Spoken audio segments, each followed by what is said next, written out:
everyone, thank you so much for clicking on this interview. The fact that you are willing to sacrifice a few minutes out of your day to consume the content that I'm going to be producing really does mean the world to me. Today we are interviewing Luke Andalis, otherwise known as Ludus Cosplay. He's a professional cosplayer and fabricator. We're going to be talking about his work on the film Monster Hunter. So if you learn anything new throughout this interview, please give this video a like. And if you enjoy this video, please subscribe to be first in line to watch future interviews. Guys, thank you so much, and let's jump right into this. Okay guys, so let's welcome Luke to this interview. Hey Luke, how are you doing? Hey, I'm good, and you? I'm great. Thank you so much for putting through tonight. Oh, thank you so much for having me. I'm very excited. Now, you guys won't know this, but this is actually the second time Luke and I have filmed this interview.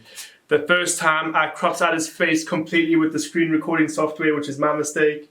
And now we're battling load shedding and everything like that. So hopefully tonight we get everything done and it's sorted, and it'll be the best interview in the history of interviews. We will make this happen. Come hell or high water, we will make this happen. I might have a different outfit the next time. We'll make it happen. But Luke, will you please just tell the viewers at home a little bit more about yourself? Sure. Okay, so I am a full-time costume maker and cosplayer, and I'm also fabricating in the film industry. And yeah, I've been making costumes. I've been working in the costume industry for almost 11 years now. And yeah, it started off being a sort of career working for, costume hire companies or costume manufacturing companies. And about almost, yeah, April will be 4 years. I left my job and I started doing this full time, and I'm enjoying it. I'm loving the freedom. It was obviously a bit risky, but the rewards and the results are definitely paying off. So I'm living my best costume fantasy life.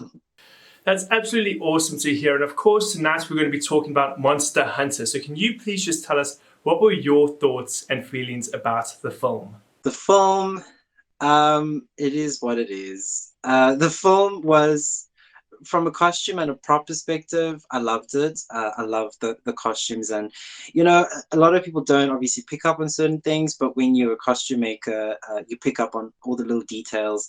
They put a lot of effort into the costumes, and I know some of the people that worked, on specific parts of the costumes and the props, and they did a fantastic job. And obviously Monster Hunter is one of my favorite game franchises, so it was really nice to see that. But when I watch movies that are based on games and live actions, I generally try and like disassociate from what it's based off of and watch it as like a standalone movie, because I know there's going to be things that are just going to disappoint not only me but most fans. Like most live actions, generally they miss the mark. But I just watched it for what it is. Action, monsters, fighting, storylines, non-existent. But hey, everyone likes a good monster fighting movie. So. So have you been a fan of the Monster Hunter game series for a while then? For a very long time. The very first Monster Hunter I played was Monster Hunter Generations, and I know that there were a few before that. But you know what I love the most about the whole Monster Hunter franchise is they gave these monsters, such incredible not only designs, but they gave them this fantasy aspect that inspired a lot of my own sort of design work back in the day when I would design my own characters and things. And I just loved the whole freedom of being in this like wild environment with these like hostile giant creatures. I mean, in real life, I would probably be one of the cats or the palicos hiding in a bush. Can you please then tell me a little bit more about your role within the film and your overall experience of working with the production team? So when Monster Hunter was the first sort of big, sort of popular name franchise or production that I worked on, and it was also the first film fabrication job I did as a freelance artist. They contacted me through a connection of my sister. She worked on the production as well, and they said, we've got some things that we would like you to make, and it wasn't anything hectic. It wasn't like any big or marvelous sort of large scale things. I decorated the giant arrows that is quite iconic in the whole Monster Hunter franchise is the giant, bow and arrows. So they dropped off, like, I thought it was just going to be a few of these arrows, and I thought they were going to be arrows that you would see right at the back in the distance. And they dropped off all these arrows at my house, where my workshop is, and they just kept coming out, and I'm like, and I ended up doing about 50 or 60 of these giant arrows. The arrows were sort of like these blank sort of arrows. They had the rubber tips because obviously everything's sort of soft and rubber, and it gets scenic to look like metal, but it's very soft and squishy, and you can bend it. So I had to basically put the feathers and the twine and bind the ends of the arrows, and it was really fun. Even though it was a more sort of small part of it, I didn't realize that these arrows in particular were going to be smack bang in your face in the movie. So when I saw the movie and I saw this guy, whip out these big arrows, and you could see everything pretty close up, I was just like, oh, I did those. Oh, so to some people it may not seem like a big deal, but it was a pretty big deal because it was my first freelance fabrication job. Being contacted as an artist, or being, approached by a company, it's always a very proud moment, because this is sort of the beginning of opening new doors into the film industry, but also people obviously value your skills enough to basically headhunt you to do this.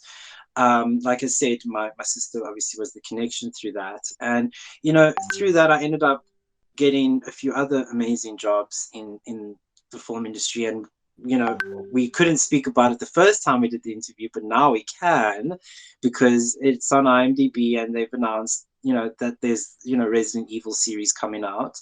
I can't really speak about what I did on Resident Evil, but it's the same team that basically worked on Monster Hunter, or a lot of the team that worked on Monster Hunter also worked on the Resident Evil series. So that opened the door for me in terms of an artist getting into the industry, or getting further into the industry that way. And it was my first on-set job as a fabricator, so that was fun. Like I said, I can't talk about the particulars of what I worked on yet. We'll have to do another interview for that. But there was a lot of cool things we made. That's so freaking cool, because I know from your Instagram profile and stuff like that you're also a massive fan of Resident Evil. Yes. So you've literally gone on this journey where, through your love for Monster Hunter, and because of the exceptional work you put into that, you were almost rewarded by giving another franchise that you love and that you're able to work on in greater detail. Definitely. And being a fan of Resident Evil and the whole franchise. But I mean, look, Resident Evil, it's gory, it's gloomy. There was a lot of things that I learned on this job, because obviously, being a cosplayer, there's certain things that we do to cut corners, there's certain things that we do to create illusions for our costumes. But when you're doing a series that obviously involves, maybe a bit of gore, a bit of blood and stuff like that, the level of realism is so convincing. And when you see in real life something that's gore, it's that gory, it's that wow, prosthetics and special effects and stuff. It really, it's kind of gross. It's really gross. So if you're sensitive to stuff like that, it can easily freak you out, even though it's fake. So let's just jump right back into Monster Hunter quickly. Can you tell us a little bit more about the process of you getting these arrows, designing them? How much were you allowed to know? How much was hidden from you? How much was revealed later on? What was the entire process of designing these giant arrows? Well, so obviously with productions, they have concept artists, and sometimes they obviously design specific things for the movies and the briefs and the scripts and the stories. With Monster Hunter, there was obviously artwork pre-supplied or supplied by Capcom. They did some, a lot of it was based obviously on the game Monster Hunter World, which I actually bought the collector's edition because of the figurine and stuff like that. So that's how much of a fan I am. But so obviously we get sort of a reference image supplied by Capcom or whatever company it is, to work off of. And sometimes, with the film industry, sometimes you literally get one reference picture and they're like, this is it. And you got to be careful, because sometimes you can't just sort of stray off the designs, especially when you're dealing with gaming companies and stuff that have refined very specific details. So in film industry, you generally can't just add your own interpretation to things unless that's been discussed. So I was given, basically given just some bags of feathers, these blank arrows, some super glue, and this like wax thread, and I had a sort of example of what to replicate. So it was more a laborious sort of job as opposed to a design job. But like I said, when I was working on these, I didn't know that they were going to be like smack bang in your face in the film. I thought they were just going to be in the background, maybe in a cart or in a wagon or something. And then I was like, no. So that was fun. That was great. And unfortunately, all my work in progress photos I took was on my old phone that died. Yeah, so I had some nice work in progress photos. It was on my old phone. This was the days, just shows you, like, this was the days before I even thought about uploading stuff to like OneDrive and backing stuff up, because I didn't think anything was really going to come from it. And I thought, we'll take some photos. And obviously I was sending, the people on the job, the photos to say, these are almost done, sort of thing. So unfortunately, I don't have any work in progress photos of the arrows. But that's why in the movie, I'm glad I can get like nice screenshots and stuff, because it's like, and I was like, so yeah. So from the production point of view, what was the toughest challenge that you faced when building these arrows? Look, the timeline. It was kind of given to me, and I had like a day and a half to just whip out these arrows. That's the thing with film industry. It's everything's urgent, and it's kind of like lastminute.com. Because obviously schedules change, and maybe the quantities change. So there was a stage where I was only supposed to do like 20, and then they just kept bringing more. So that was I think the challenge was just getting them done on time. I was excited though, because obviously I was hungry for that opportunity. So I was just like, bring them all, bring all the arrows, bring any swords, bring any shields, bring any whatever, I'll do it. So yeah, so just the challenge was the time constraint, and obviously, because I had to cut all the feathers, and yeah, I mean, a lot of people won't realize this, but each and every arrow has like four, sort of sides of these feathers, and also they couldn't get black feathers. I forgot to add this. They couldn't get black feathers, and the feathers needed to be black, so they could only get red, that sort of style feather. So I had to dye the feathers. So I basically had to, cut up all these little feathers, glue them, wrap them in the twine, and then I had to dye these feathers, and that was frustrating because I kept running out of dye.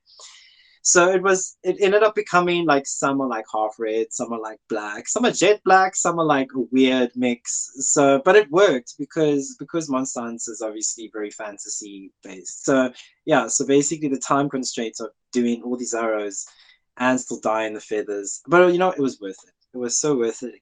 It came out great, and I'm very proud of my little arrows. Well, the arrows honestly look great. They're intimidating, they're big, they're deadly. So well done there. I just want to ask you quickly, as someone who's a cosplayer, I mean, you're a phenomenal guy. Seriously, check out his Instagram profile. It's amazing.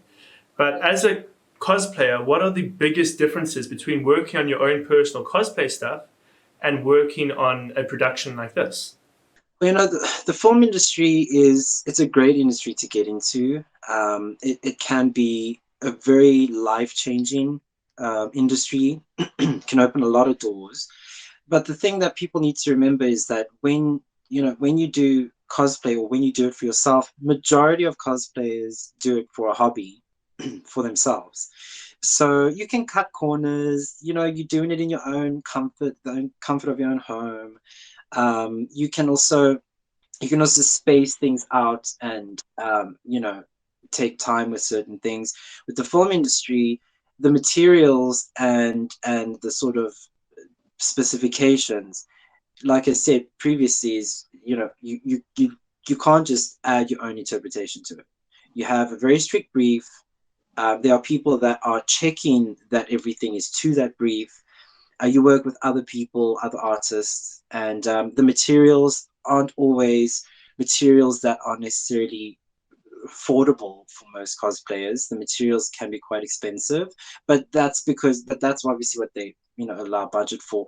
But so it can almost, like, I don't want to say it can like taint your passion for costume making, but I differentiate the two. So when I'm on set, and I'm making stuff, that's for that. That's a brief I'm following. That's sort of that materials for that. But I won't particularly do it the same way at home. And my cosplay stuff is my passion projects. That is my what I do for fun. And but working on film, it's timelines, very strict, very tight deadlines. You literally cannot say to them, I'll try my best to have it done. You can't really say that, because they're going to start forming on a certain date, and then they have to have that. So yeah, it can be very stressful. I definitely recommend that if somebody does have the opportunity to work on a production, they should take it, if you're a cosplayer and you want to get into that. But it's not always as glamorous as what people think. It's obviously, that's subjective. Some people may feel differently, but you got to differentiate the two. That's work. That's sometimes it's mass produced stuff. Sometimes you got to do like 80 sort of the same thing. Whereas some cosplayers, if you just have to make two swords instead of one, it's like, yeah. So it can be very grueling, and the hours are long. So I definitely recommend it. But a lot of people that think that they would do well, it doesn't mean that necessarily they will. Just because you're a good cosplayer doesn't mean you're necessarily a good fabricator in the film industry, because it's a bit of a different ball game. And artists are temperamental, and when you're working on a big team, on a big production, and time is tight, money is tight, everything is according to a very strict schedule and stuff, it's not always play. It's very serious stuff. You're dealing with lots of people's money. So yeah, it can be grueling, but it's just a lot of fun. I think you've actually summed it up perfectly there. There's a difference between when you are pursuing your own passion and your own hobbies, and when you are actually getting paid to do something for somebody else. That's the biggest difference between, it's me, I can cut corners, or it's somebody else's stuff. They need the best of the best. I need to be able to give them what they are actually paying for. It's exactly what you said. It's no longer a hobby, it's a job. You've got to learn to differentiate the two. So I thank you for saying that, because I've been in a situation where it's like, I'm a cinematographer. I love filming like creative videos. And then I get hired as a cinematographer, and they're like, cool, we need this shot. I'm like, Yeah. I guess I've got to give them that shot. And that's exactly what it is. And also, it's like when you obviously working on your own costume, is sometimes you can cheat it and say, okay, so I'll just glue that on. Whereas in the film industry, it's like it has to be stitched on, and glued on, and or at least appear to be like that. So yeah, because I mean, there's the costumes and props for the actors, and then there's obviously you got your stunt doubles and stuff like that. Stunt doubles stuff is always very soft and not dangerous and stuff like that. And so if you're accustomed to making something from foam, from EVA foam, for example, that's fine for cosplay. But for production, I mean, some of them have metal swords. And not all cosplayers, obviously, are equipped with those types of skills. A lot of cosplayers are self-taught. Like I don't really work with metal, so therefore they allocate you to sort of positions that you utilize your strengths. So my strength is obviously a lot of detail work, leather work, anything that involves sort of sewing and replicas. I'm really good at making replicas of things. So, but then they'll get somebody that literally just does swords. He'll just like carve out swords, or blades, and that's the thing. So with cosplay, we don't often use metal because sometimes you're not allowed to use them at conventions. So yeah, so EVA foam, like fine for cosplay, but that it's not really suitable for film. So like you said with the cinematography thing, you'll do something and you'll maybe, I don't know, use a sprinkler or something to create like this drizzling or splash effect or something, whereas in the film they'll have like a dedicated guy with a machine going blowing water, and now it's like, how do I film this? So yeah, so it's a good example of what you gave with the cinematography thing. Now, I just have to ask, we brought up Resident Evil earlier, which is flipping exciting. Firstly, tell us what you can about that, but not too much because I want to be able to use you in another interview. I'm going to milk you for all of your money's worth. And then what other projects are you working on as well? So with Resident Evil, there was some very, very, very cool things we made, and I wish I could talk about it, but I just have to be patient and wait. Yeah, look, it started off kind of see, I wish I could say, but it started off with a very fun task of Stuff. Just things. Stuff and things. It was the first project we were assigned to was very fun. And when we speak about it in the second one, I think you'll understand why it was so fun. And then we also had to do a lot of we were allowed to add our own sort of creative and design aspects into some of the stuff. They were obviously with production, sometimes they add things in last minute, or they didn't really have a particular design of something, and we had the opportunity to kind of add our own design input, which was really cool. And that's what I do. That's what I thrive on, is detail work. So we got to add a lot of detail things to certain things, which looks amazing. We saw some of the stills, and yeah, it was just so worth it. It was so worth it seeing it like on screen. I was like, oh, that's especially when you've designed something and made it, and now it's like on the actor. You're like, and then we made some other cool little things. The story, well, we all get scripts. Everyone, but we signed very strict NDAs. So the story is going to be, I think, quite a nice approach to the whole franchise, and I think it's going to bring a lot of stuff full circle.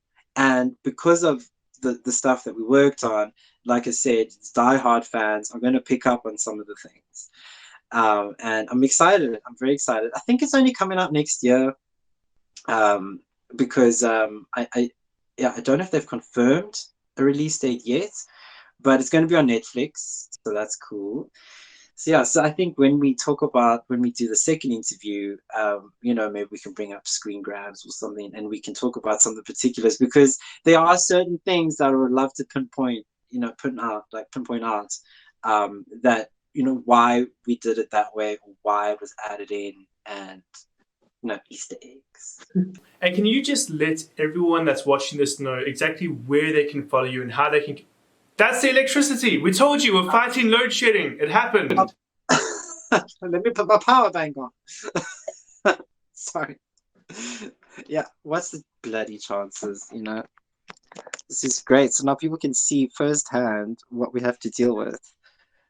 This it's the lights in okay. This is very dramatic. It's very dramatic. This exact thing, what's happening to you right now, happened to me in one of my Netflix reviews for The Last Thing He Wanted.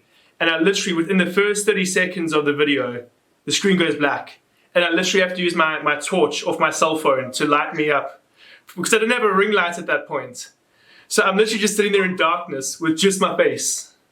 No, maybe this is the start of a trend. Hang on, I have an idea. You can do like a nighttime bedtime interviews and people, and you can sit like this. That's literally how I looked.